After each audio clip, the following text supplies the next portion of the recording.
Hey, boys and girls. Today we're going to talk about factors and multiples. So, we've already talked about factors. We know that a factor is a number when multiplied with another number gets a product. So, like if I just said 2 times 3 equals 6, our factors are 2 and 3, and then our product or answer to the multiplication sentence is the product. Okay, so if I was going to talk factors, so they're numbers when multiplied together to equal another number. So let's just say I had the number 12. For factors, I would think of all of the factors when multiplied together to equal 12. So if I had 1 times 12 would equal 12. So my factor pair here would be 1 and 12. If I like to go in numerical order, so I could try 2. Because this number is even, I can do 2 times something to equal 12. And I know that 2 times 6 equals 12. So my factor pairs here would be 2 and 6. Then I'll try 3. Now, my rule for 3, if I can add up these two digits and get a number that I could divide by 3 evenly, then 3 would be a factor. So for instance, 1 plus 2 equals 3, and I know that 3 divided by 3 would equal 1. So I can do 3. So 3 times 4 equals 12. So I have 3 and 4 as my factor pairs. Once I've come to the next one would be 4, well, I know that it's already the commutative property. I know that I have found all of the factors for the number 12. Multiples are a little bit different. Think about the word multiples and think multiply. Okay? When you multiply, your numbers get bigger. There are an infinite number of multiples for each number. So let's just use the number 12 again.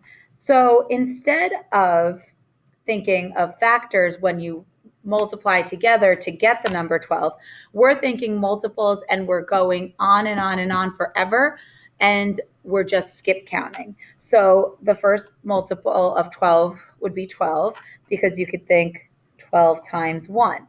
Then you have 24 because you could think 12 times 2. Then you have 36 because you could think 12 times 3.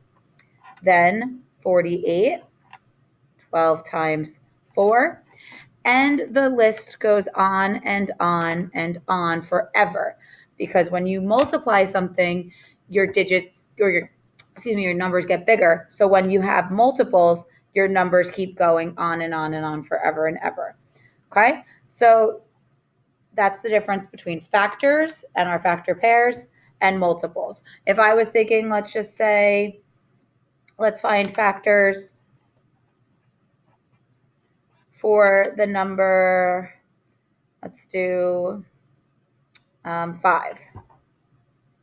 And I'm going to also do multiples for the number 5. Well, factors for 5, I could do 1 times 5. So there's my first factor pair. Can I do 2? No, it's not an even number.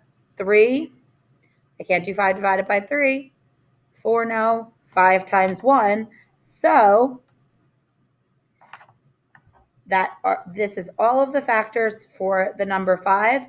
And when we only have the number 1 and itself, that kind of number is a prime number.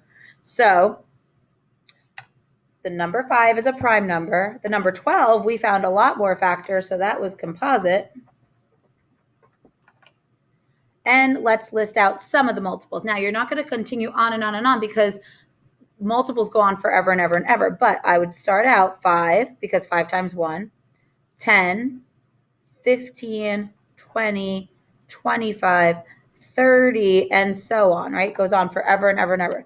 So this would be like 5 times 1, 5 times 2, 5 times 3, 5 times 4, 5 times 5, 5 times 6, and again, forever and ever and ever. So that is the difference between factors and multiples. Have a good night.